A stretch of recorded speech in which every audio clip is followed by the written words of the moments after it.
घरोघरी मातीच्या चुली या मालिकेच्या आजच्या भागाचे अपडेट जाणून घेऊया आपल्या आजच्या या व्हिडिओमध्ये। तर आता आपण इथे पाहिलेलं आहे की जानकी ही सगळ्यांनाच म्हणत असते की आता आपला व्यवसाय नक्की सुरू होईल। ती आता सुमित्राच्या हातावरती हात टेकून म्हणते, आई आता आपल्याला काहीही काळजी करायची गरज नाही आहे, आपली पुरेशी रक्कम तयार होईल या सगळ्यातून। त्याबरोबर आता सौमित्रसुद्धा म्हणतो, हो ना, आणि गावातले लोकंसुद्धा आपल्याला मदत करतीलच की। त्याबरोबर ऋषिकेश सांगतो, हो नक्की मदत करतील, आजपर्यंत आईने आणि नानांनी या लोकांसाठी खूप काही केलेलं आहे, मग आता ही लोकंसुद्धा नक्की आपल्यासोबत उभी राहतील। त्याबरोबर लगेचच नानासाहेब म्हणत असतात, आता सध्या आपल्याला कोणाचीही गरज नाही आहे, आपल्याला आपल्या कुटुंबाच्या एकीची गरज आहे आणि आपण सगळ्यांनी ती दाखवली। तर तोपर्यंत आजीने हे सगळं बोलणं ऐकलेलं असतं। मग आजी ही आता लगेचच ऐश्वर्याला फोन करते आणि ऐश्वर्याला आता ती सांगत असते की इथे जानकीने नवीन व्यवसाय सुरू करायचं ठरवलेलं आहे आणि त्यासाठी आता ती घरातूनच पैसे गोळा करते आहे। आता हे ऐकल्याच्यानंतर ऐश्वर्या म्हणते, काय, मी जितकं ह्या जानकीला मागे ढकलण्याचा प्रयत्न करते ही जानकी तितकीच पुढे येते, डोक्याला ताप आहे ही माझ्या। त्याबरोबर आजी म्हणत असते की हो अगदी बरोबर बोललीस तू, जितकं तू हिला मागे ढकलायचा प्रयत्न करशील ना तितकी ही पुढे येते। त्याबरोबर आता इथे लगेचच घरात जानकी अवंतिका ह्या दोघीही त्यांचे सगळे दागिने देत असतात। आता बांगड्या, नेकलेस, त्याचबरोबर इतर बरेच दागिने त्या दोघींनीही त्यांचे दिलेले असतात।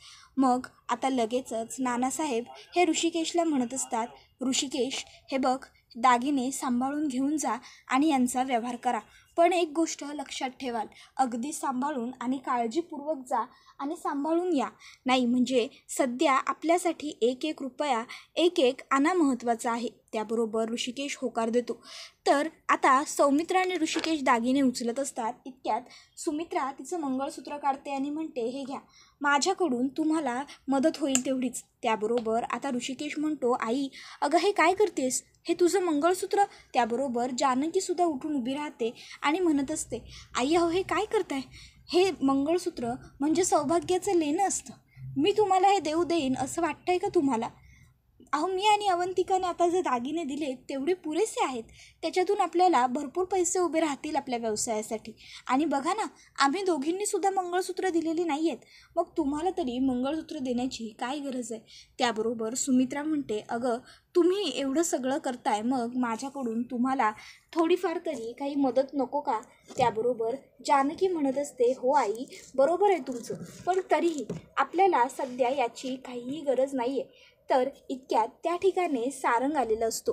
आता सारंग येतो आणि म्हणत असतो, माझ्याकडून पैसे द्यायचे राहिलेत की, माझ्याकडून सुद्धा मदत घ्या। त्याबरोबर आता लगेच जानकी म्हणते, सारंग भाऊजी अहो पण झालेत की पैसे जमा आता बऱ्यापैकी। त्यावर सारंग म्हणतो, नाही वहिनी तरीसुद्धा माझासुद्धा वाटा मी द्यायला हवाच ना। मग आता तो त्याच्या खिशातून एक खाली किचन काढतो आणि म्हणतो, अरे चुकलो, आणि मग दुसऱ्या खिशातून तो आता पैसे काढत म्हणतो, हे घ्या, हे 30,000 रुपये हे माझं कॉन्ट्रीब्युशन। त्याबरोबर लगेचच आता जानकी आणि ऋषिकेश सारंगला विचारतात, एवढे पैसे तुझ्याकडे आले कुठून? सारंग आता काही उत्तर देत नसतो। जानकी म्हणते, काय विचारते मी सारंग भाऊजी, एवढे पैसे तुमच्याकडे कुठून आले, काय केलं तुम्ही? त्याबरोबर सारंग म्हणतो, सांगतो, खरं सांगतो मी म्हणजे, आणि मग तो आता पहिली तर लगेच स्वतःच्या गाडीची किल्ली काढून दाखवतो। त्यावर सौमित्र म्हणतो, सारंग गाडीची किल्ली आहे नाही तुझ्या, गाडी कुठे? त्यावर जानकी म्हणते, सारंग भाऊजी तुम्ही तुमची गाडी विकलीत? त्यावर सारंग म्हणतो, वहिनी तसाही त्या गाडीचा फार काही उपयोग नव्हताच ग, धूळखात तर पडली होती इथे। त्याबरोबर जानकी म्हणते, सारंग भाऊजी तुम्ही गाडी नाही तर आठवणी विकल्यात आपल्या, त्या गाडीवर बसून तुम्ही तिघं भाऊ फिरला होतात, त्याच गाडीवर बसून तुम्ही ओवीला शाळेत आणलं सोडलं होतं, त्याच गाडीवर बसून तिने काहीही सांगितलं की तुम्ही किक मारून लगेच जाऊन आणायचं, आणि आज तुम्ही तीच गाडी विकलीत। त्याबरोबर सारंग म्हणत असतो, वहिनी कधी कधी आठवणींपेक्षा गरजा जास्त गरजेचं वाटतात ग, आणि त्यावेळी माणसाला हा असा निर्णय घ्यावाच लागतो। त्याबरोबर जानकी लगेचच म्हणते, माझ्या या कुटुंबाला कोणाची सुद्धा नजर लागायला नको, माझं हे कुटुंब कायम असंच एकत्र आणि आनंदात असू दे। तर आता लगेचच सौमित्र आणि ऋषिकेश हे सारंगला आधार देतात। तर ऋषिकेश सारंगला सांगतो, सारंग काळजी करू नको, तुझी ही गाडी नक्की परत घेऊ आपण. त्याबरोबर जानकीसुद्धा म्हणते, हो सारंग भाऊजी, तुम्ही काहीच काळजी करू नका, आपण नक्की तुमची गाडी परत घेऊ. त्याबरोबर लगेच आता सौमित्र म्हणतो, बरं हे सगळं तर ठीक आहे, पण पैसे जमा झाले तरी व्यवसाय काय सुरू करायचा हे अजून आपण कुठे ठरवलं आहे. त्याबरोबर जानकी म्हणत असते, बघा हां, मी ठरवलं आहे, पण म्हणजे तुम्हाला सगळ्यांना जर पटत असेल तरच आपण ही गोष्ट करूया.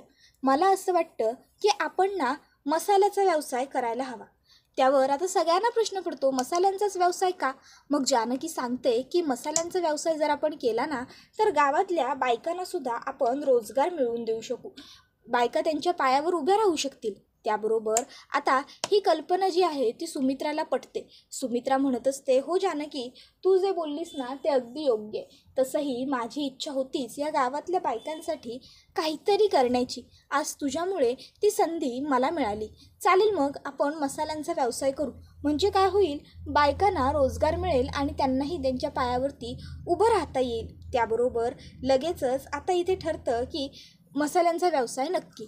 त्यानंतर आता जानकीकडे आलेली असते तिची आई. आता आई आल्याबरोबर जानकीला ती विचारते, काय गं बाळा, काय करतेस? त्यावर जानकी सांगते, काही नाही गं आई, आता व्यवसाय करायचं म्हणतोय, पण मग त्यासाठी आधी सर्व विचार वगैरे करावा लागेल, तर जरा विचार करत मी बसले होते. त्यावर तिची आई म्हणते, हो का, बरं, हात पुढे कर ग. त्यावर जानकी म्हणते, का ग आई, काय झालं? आई सांगते, कर बरं हात पुढे जानकी. मग जानकी हात पुढे करते आणि आता ती तिच्या हातावरती तिच्या 2 बांगड्या ठेवत म्हणते, जानकी हे घे. जानकी म्हणते, आई हे काय? त्यावर आता लताबाई तिला सांगत असते, ही माझी संपूर्ण जमापुंजी आहे, याच्यापेक्षा जास्त बाळा माझ्याकडे तुला देण्यासाठी काहीसुद्धा नाही आहे. जानकी म्हणते, आई याची खरंच काही गरज नाही आहे, पैशाची जोडणी झाली आहे, तू बघितलंस ना आता. त्यावरती म्हणते, हो गं बाळा, पैशाची जोडणी जरी झाली असली तरीसुद्धा मी काही दिलं नाही याची मला खंत वाटायला नको गं. त्याबरोबर जानकी म्हणत असते, आई अगं पण खरंच गरज नाही आहे, आता पैसे पुरेसे गोळा झालेत. त्यावर लगेचच तिला तिची आई म्हणत असते की अगं पण तरीही कसली गरज आहे आणि कसली गरज नाही हे मलासुद्धा दिसतंय की, म्हणून म्हणते हे पैसे असू दे, हे पैसे तू घे. त्यावर जानकी म्हणत असते, आई अगं. त्याबरोबर आता तिची आई म्हणते, नको म्हणू नकोस जानकी, घे बरं तू हे पैसे. त्याबरोबर आता जानकी म्हणते, आई अगं खरंच या बांगड्यांची काहीसुद्धा गरज नाही आहे, पैसे झालेत ना जमा, बघितलेस ना तू आता, मग तरीही या सर्वाची काय गरज? त्यावर तिची आई तिला सांगते, हे बघ बाळा, कधी कुठे उपयोगी पडेल हे सांगता येत नाही, तू घेऊन ठेव तुझ्याजवळ. त्याबरोबर मग जानकी आईला म्हणते, आई अगं. त्यावर तिची आई म्हणते, खरं तर हे संकट जे काही तुमच्यावर आलं आहे त्याला मी कारणीभूत आहे, हे सगळं माझ्यामुळे घडलं आहे. जानकी म्हणते, आई आता पुन्हा पुन्हा हा विषय नको, हा भूतकाळ होता ना, हा आता आपण सोडून द्यायला हवा. त्यावर तिची आई म्हणते, अगं तुम्ही सगळ्यांनी कितीही सोडलं तरी मी हे नाही विसरू शकत. माझी मुलगी एवढ्या मोठ्या संकटाला एवढ्या धीराने सामोरी जाते, ह्याच्यातच मला आनंद आहे, पण हे सगळं माझ्यामुळे घडलं आहे हे मी नाही विसरू शकत. त्याबरोबर आता लगेचच इकडे त्या ठिकाणी आता माया येते आणि माया जानकीला म्हणते, ताई अहो जर मावशी एवढ्या मनापासून देत आहेत तर घ्या ना तुम्ही, त्यांचा हा प्रामाणिक प्रयत्न आहे, प्रामाणिक भावना आहेत. त्याबरोबर मग जानकी ही त्या लगेचच बांगड्या घेते आणि कपाटात नेऊन ठेवते. आता हे करताना तिला मायाने बघितलेलं असतं. त्यानंतर माया विचारते, काय झालं ताई, कसला विचार करताय? जानकी म्हणते, माझ्या ह्या कुटुंबाला कोणाची कधी नजर नको लागायला, दृष्ट नको लागायला, या गोष्टीचाच मी विचार करत होते. त्याबरोबर लगेचच आता माया म्हणते, अहो ताई, आजपर्यंत जर तुम्ही कधी कोणाचं वाईट केलेलं नाही तर मग तुमचं का वाईट होईल? तुमचं सगळं व्यवस्थित आणि चांगलं होईल, तुम्ही काही काळजीच करू नका, असं ती म्हणते. त्याबरोबर आता जानकी मायाला म्हणते, माया जर तू म्हटलंयस तसंच झालं ना तर खरंच तुझ्या तोंडात साखर पडो बघ. त्याबरोबर आता त्या तिघींची अशी तिथे चर्चा सुरू असते. तर दुसरीकडे ऋषिकेश हा आता सगळे दागिने मोडून आलेला असतो आणि तो आता नानासाहेबांना आणि सुमित्राला सांगत असतो, आई नाना, मी सगळे दागिने मोडून आलेलो आहे, आपल्याला हवेत तितके पैसे मिळालेत. त्याबरोबर नाना म्हणत असतात, हे बघ ऋषिकेश, जे काही करशील ते सांभाळून कर, व्यवस्थित कर आईसुद्धा ऋषिकेशला सांगत असते, ऋषिकेश, जे करशील ते व्यवस्थित करशील. हे बघा, आता तुम्हाला भावांना एकमेकाच्या बरोबर उभं राहायचं आहे. नानासाहेब म्हणत असतात, ह्या अशा परिस्थितीत खरं तर एकमेकाला भावंडांनी दोष दिला असता, एकमेकाचा गळा धरला असता, पण तुम्ही तसं कुणीही केलेलं नाही. तर तुम्ही एकमेकाबरोबर एकमेकाच्या पाठीशी अगदी ठामपणे उभं राहिलेले आहात. तर आता लगेचच पुढे आई म्हणते, आणि हो, त्या ऐश्वर्याच्या नादी आता कुणीही लागू नका. नाही, त्या ऐश्वर्या म्हणजे नागिन आहे, नागिन. कधी ती लगेच उलटी फिरेल आणि आपल्याच शेपटीवरती पाय देऊन घेईल ना, ते सांगता येत नाही. त्यामुळे तिला पुन्हा आता जायचंच नाही तिच्या वाट्याला. त्याबरोबर ऋषिकेश म्हणतो, नाही आई, असं कसं? असं तर त्या ऐश्वर्याला मी सुखी सोडणारच नाही आहे. आतापर्यंत तिने जे काही पापं केलेले आहेत ना, त्याची उत्तरं तर मी तिला देणारच आहे. कारण मला तिला असं शांतपणे जगू द्यायचं नाही आहे. आता बघितलंच ना, तिने आपल्याला किती त्रास दिला आहे तो सगळ्यांना, मग तिला का सोडून द्यायची मी? त्याबरोबर लगेचच नानासाहेब म्हणतात, ऋषिकेश, तू जे बोललास ना, ते अगदी योग्य आणि बरोबर आहे बघ. तिला असंच आपण सुखासने सोडायचंच नाही आहे. त्याबरोबर तिला तिच्या कर्माची फळं मिळालीच पाहिजे, असं सुद्धा नाना सांगतात. ऋषिकेश नानांना सांगतो, नाना, तुम्ही काहीही काळजी करू नका. ऐश्वर्याला तिच्या प्रत्येक कर्माचं फळ नक्की मिळेल, ते मी मिळवूनच देईन.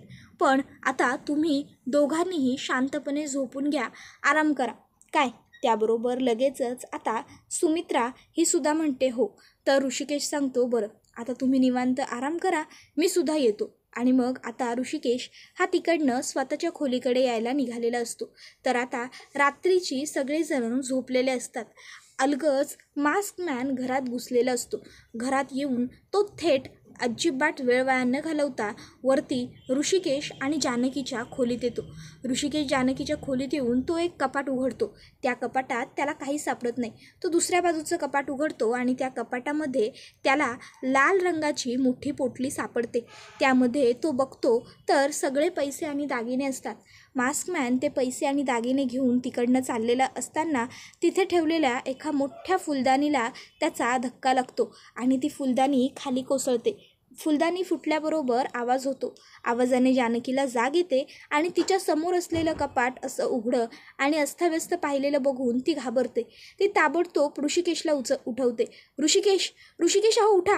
ऋषिकेश उठतो आणि काय झालं असं विचारतच असतो. तर जानकी उठून कपाटांजवळ जाते आणि ऋषिकेशला म्हणत असते, ऋषिकेश, अहो हे बघा ना, आपलं कपाट हे असं अस्ताव्यस्त कसं झालं? हे सगळं काय झालं? कोणी केलं ऋषिकेश? त्याबरोबर ऋषिकेशला सुद्धा काही कळत नसतं. जानकी त्यांचे दागिने व्यवस्थित आहेत का ते बघत असते. तर इकडे माया ही आता पाणी घ्यायला खाली आलेली असते आणि आता ती पाणी घेऊन जात असताना तिला मास्कमॅन दिसतो. आता मास्कमॅन तिच्या समोरून बाहेर जातो, पण त्याच्या मागे जाण्याऐवजी ती 2 मिनटं त्याच्याकडे बघत थांबते आणि तो पुढे गेल्यावर मग ती त्याच्या मागे पळायला लागते. आता मास्कमॅन पळत असतो तर आता माया ही चोर चोर म्हणत त्याच्या मागे जायला लागते. आता ती पुढे पुढे चाललेली असते त्याबरोबर आता ऋषिकेश आणि जानकीसुद्धा चोर चोर ओरडत खाली आलेले असतात. तर आता ऋषिकेश आणि जानकीचा आवाज ऐकून घरातले इतर सदस्यसुद्धा बाहेर येतात. अवंतिका, सौमित्र त्यांच्या खोलीतून येतात. आजी तिच्या खोलीतून, नानासाहेब आणि सुमित्रा दोघं त्यांच्या खोलीतून येतात. तर सारंग हा त्याच्या खोलीतून आलेला असतो. आता ते लोक खाली आल्याबरोबर इकडे लताबाईसुद्धा खाली येते आणि मग आता लगेचच विचारायला लागते आजी की काय झालं? अरे का ओरडताय? काय झालंय? काय? कोण होता चोर? कुठे गेला? तोपर्यंत ऋषिकेश सारंगला म्हणतो, सारंग चल, आपल्याला त्यांच्या पाठी जायला हवं.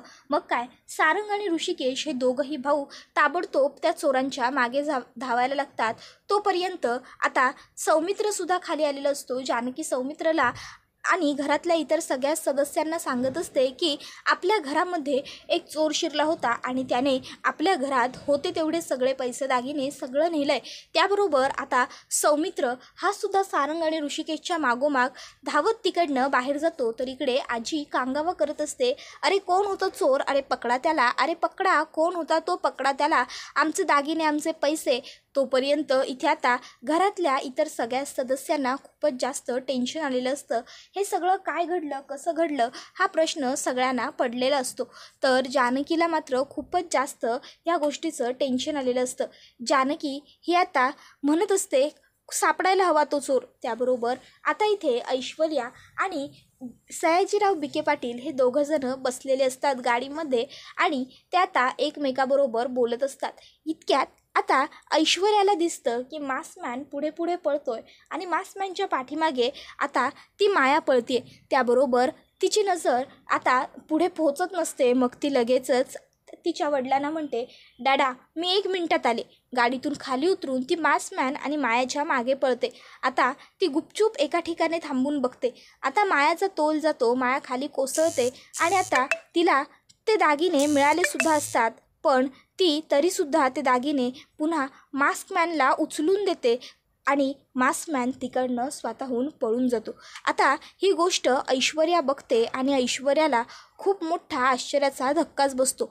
ऐश्वर्याला प्रश्न पडतो की जर ह्या मुलीने दागिने मिळवले असते तरीसुद्धा ही का थांबली, हिने का ते दागिने परत मास्कमॅनला परत केले, नक्की काय गडबड आहे, माया म्हणजे नक्की कोण आहे. आता ऐश्वर्याला हा प्रश्न पडलेला असतो. तर दुसरीकडे ऋषिकेश, सौमित्र आणि सारंग त्याचबरोबर माया सगळेच जण घरी आलेले असतात. आता नाना, जानकी, सुमित्रा सगळेच जण त्यांच्याकडे बघत असतात. तर जानकी ही विचारत असते, ऋषिकेश काय झालं, तुम्ही असे गप्प का आहात आणि आपले सगळे दागिने कुठे आहेत, दागिने आणलेत ना तुम्ही. त्याबरोबर नाना सांगत असतात, ऋषिकेश काय विचारते जानकी, द्या तिच्या प्रश्नाचं उत्तर, दागिने कुठे आहेत सगळे. ऋषिकेश काय विचारले तिने, त्याबरोबर काही बोलत का नाही आहेस तू, असं सुद्धा नाना आता ऋषिकेशला ओरडतात. मग ऋषिकेश आता नानांना सांगतो, नाना मी नाही मिळवू शकलो दागिने, तो चोर आमच्या हातातून निसटून गेला. त्याबरोबर सुमित्रा म्हणते, काय निसटून गेला म्हणजे आपले सगळे दागिने आपल्या ताब्यातून गेले. आणि मग आता सुमित्राला खूप मोठा धक्का बसतो, तिला चक्कर येते. त्याबरोबर जानकी तिला सावरायला पुढे सरसावते. त्याबरोबर हा व्हिडिओ इथेच संपतो. व्हिडिओ आवडला असेल तर व्हिडिओला लाईक करा, चॅनलवर नवीन असाल तर चॅनलला सबस्क्राईब करा आणि बेल आयकॉन आठवणीने प्रेस करा, जेणेकरून तुम्हाला पुढच्या प्रत्येक व्हिडिओचं नोटिफिकेशन मिळत जाईल आणि सर्व व्हिडिओंचा आनंद हा अगदी उत्तम पद्धतीने घेता येईल. चला तर मग मित्रांनो, आजच्या पुरतं इथेच थांबूया. पुढचा व्हिडिओ येईपर्यंत टाटा बाय बाय, धन्यवाद, take care all of you.